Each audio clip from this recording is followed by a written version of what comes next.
72. Locating Our Problem. Chalcedon Report number 89, January 1973. Desperate men take desperate measures. Very often, the most bitter and costly battles of a war are fought when the end is in sight and the losing side is aware of its impending defeat. The men often take reckless and extreme measures, gambling on a breakthrough to victory. The end of an era sees a similar desperation. Men work intensely and savagely to destroy everything in sight, hating the culture which had promised so much and delivered so little, according to their judgments. Similarly, men who value the good in the dying culture fight with intense zeal to preserve it at all costs. There is a polarization of ideas and issues, and an intensification of ideas. As a result, in these last days of the age of the state, a humanistic culture in which the state has replaced the church as the key institution and has presented itself as man's saviour, there is a fanatical will to believe in man. Not surprisingly, in the 1972 US presidential election, there was, on all sides, an intense populism in evidence. Eric F. Goldman saw this as the triumph of populism. Eric F. Goldman, Just Plain Folks, American Heritage, 23, number 4, June 1972, pages 4 to 8 and 90 to 91. It could also be called its last stand before its collapse into disaster. Every US political party of 1972 was, in varying degrees, populist. John Lindsay, George McGovern, George Wallace, Richard M. Nixon, Frank Rizzo, John D. Rockefeller IV, and many, many others made a populist appeal. Goldman reports that McGovern, in the primary, denounced Lindsay as a Park Avenue populist, that is, not the real thing, and Lindsay denounced Wallace as a phony populist, and so on. The term populist comes from the old People's Party of the last century. According to Goldman, the heart of populism has been a glorification of the people, defined in a way that permitted them to also be called ordinary folks or the average man. A study of the old People's Party platforms reveals the strong faith that salvation for society means a people's state, in which the state controls big business, agriculture, and also issues money in quantities sufficient to supply the needs of the people. The state is seen as the controlling power to aid the working man. It has a duty to maintain full employment with public works projects, and the state should own and control the railroads and most public utilities. The populist movement has infiltrated into and captured the thinking of all political parties. Its triumph was correctly predicted in 1901 by the Harper's Encyclopedia of United States History. It has triumphed, indeed, but it has also gone to seed. The, quote, reform, end quote, measures advocated in the 1890s are now law, and instead of furthering the power and freedom of the common man or the people, they have steadily whittled away at his liberties. Moreover, instead of seeing the evil in the statist repressions they advocated, the populists, unwilling to see the sin of the people, have insisted instead that the problem is not sin. The people are good at heart, only misled, the populists hold, but conspiracy. The conspirators have robbed them, the innocent and pure people, of their victory. This is the thesis of the new leftist underground press and some conservatives. Let us examine the triumph of Hitler and National Socialism in Germany in terms of this thesis. Supposedly, the people were betrayed by the wealthy capitalists who ostensibly financed Hitler's rise to power. Of course, the common people who followed Hitler did so because they had been supposedly betrayed in 1918 by the Jews and others. Did the German industrialists finance Hitler? In reality, the attitude of German industrialists was pragmatic. According to Pritchard, Most industrialists preferred pragmatism to ideological doctrine. The same pragmatic self-interest marked the military and the great estate owners.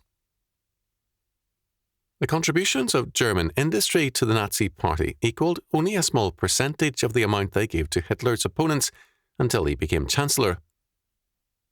There is no basis for the fiction that the industrialist cartels financed Hitler's way to power. The Nazis were chronically short of funds until they took power. The majority of the people, high and low, were motivated by pragmatic self-interest, and their political voice was diffused, whereas the Nazi voice was organised and united. R. John Pritchard, Reichstag Fire, Ashes of Democracy, New York, New York, Valentine, 1972. Some German industrialists did give to Hitler as a part of a policy of giving to all major parties as a matter of political pragmatism. The same is true in the United States and elsewhere. Play safe and contribute to all possible winners. One reporter has remarked that sometimes the same faces appear at $100 a plate dinners for rival candidates. Both industrialists and workers were pragmatic. But why are the industrialists alone made the scapegoats and conspirators? The reason is that the workers are the innocent and heroic victims in this myth, and politicians, industrialists, churchmen, large landowners and others are the oppressors by definition. Every gnat must be strained and every camel swallowed in order to sustain the thesis that the innocent people were misled and betrayed. The problem is, instead, sin. Humanism in all its forms, from monarchism to democracy, has refused to admit this fact. They have readily seen the motes in another person's eye and failed to admit the mote in their own. Thomas Babington Macaulay had some telling comments to make on the future of the United States. Writing in a letter of May the 23rd, 1857, Macaulay said, "The day will come when, in the state of New York, a multitude of people, none of whom has had more than half a breakfast or expects to have more than half a dinner, will choose a legislature. Is it possible to doubt what sort of a legislature will be chosen? On one side is a statesman preaching patience, respect for vested rights, strict observance of public faith. On the other is a demagogue ranting about the tyranny of capitalists and usurers and asking why anybody should be permitted to drink champagne and ride in a carriage, while thousands of honest folks are in want of necessaries.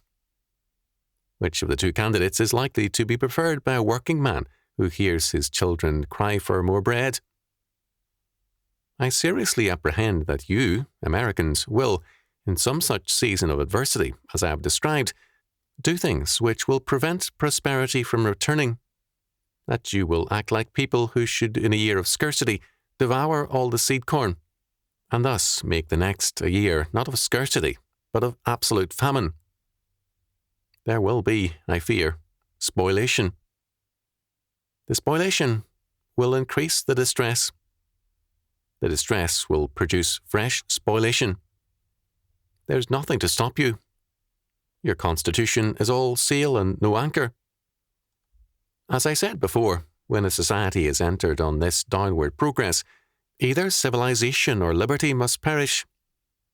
Either some Caesar or Napoleon will seize the reins of government with his strong hand, or your republic will be as fearfully plundered and laid waste by barbarians in the 20th century as the Roman Empire was in the 5th, with this difference, that the Huns and Vandals who ravaged the Roman Empire came from without, and that your Huns and Vandals will have been engendered within your own country by your own institutions." G. Otto Trevelyan, The Life and Letters of Lord Macaulay, Volume 2, New York, New York, Harper, 1975, pages 409 and 410. What Macaulay failed to see was that the leaven of humanism worked to the same end in the monarchies, autocracies, and principalities of Europe as in America, and often more rapidly. Faith in man and the Saviour state, the people's state, leads to the same goal everywhere, to the destruction of freedom, the rise of statism, and the progressive enslavement of man. The problem for Macaulay was the common man. The problem for the populists, then and now, was and is the evil big people who oppress the little people. Both are right about each other. Neither is to be trusted, because man is a sinner. Man is free to the proportion that he sees himself as the problem and takes steps to remedy himself by the grace of God. Man is doomed to slavery if he insists on projecting the sin of man onto a particular class or group of men, as though the world's evils come from a special group rather than a general condition of sin and apostasy. In 1791, Edmund Burke observed, "Men are qualified for civil liberty in exact proportion to their disposition to put moral chains upon their own appetites. Society cannot exist unless a controlling power upon will and appetite be placed somewhere, and the less of it there is within, the more there is without. It is ordained in the eternal constitution of things that men of intemperate minds cannot be free. Their passions forge their fetters." The usually astute Macaulay was wrong. It has not been the Constitution and the, quote, institutions, end quote, of the United States which have been at fault, whatever their imperfections, but the people of the United States, as well as the peoples of Europe and the world over. The problem is man. He is a sinner who will not admit to the nature of his problem nor recognize his remedy. The result is a desperation of action, a readiness to try every extreme measure to demonstrate that sinful man can build a good society if only he has time and power enough to do so. As the state failed in some measure aimed at changing man and society, it will try a more extreme measure next. The results are always assured: failure and less freedom. "But we must believe in man," someone insisted to me after a lecture. By man, he meant statist man, working with sovereign power in and through the state to remake man and society. "Why must we believe in man?" I objected. "Because there is nothing else to believe in." That was a few years ago, a very short time ago. Now, more often, I encounter another attitude. There is nothing to believe in. The false gods go, and they leave behind them shattered youth and a divided culture. The will to destroy everything is very great in these bitter and disillusioned youth. The children of the age of the state are increasingly the self-appointed grave-diggers of the state, determined to bury the present order and bitter with hatred against it. The will to rebuild is basic to those who see sin as the problem and God and His law word as the answer. They are concerned with rebuilding in their own lives to exercise dominion over themselves and the earth, and they are thus the forerunners of reconstruction in every realm. To them, all things are possible under God. Thus, William Carey and his associates were not discouraged by the bleak prospects of missionary work in India, declaring almost 2 centuries ago, "He who raised the Scottish and brutalized Britons to sit in heavenly places in Christ Jesus can raise these slaves of superstition, purify their hearts by faith, and make them worshippers of the one God in spirit and in truth." The promises are fully sufficient to remove our doubts and make us anticipate that not very distant period when He will famish all the gods of India and cause their very idolaters to cast their idols to the moles and to the bats, and renounce forever the work of their own hands. More such men are needed now, in every sphere of endeavour, who will, under God, work to further His kingdom, establish His law order, and bring all things under the dominion of man as God's vicegerents. The basic problem is in man, not in his environment. Man's freedom begins within, and man's dominion begins within. We are not in the twilight of man and his history, but rather closer to the dawn. This is still God's world. He has not abdicated. Have you?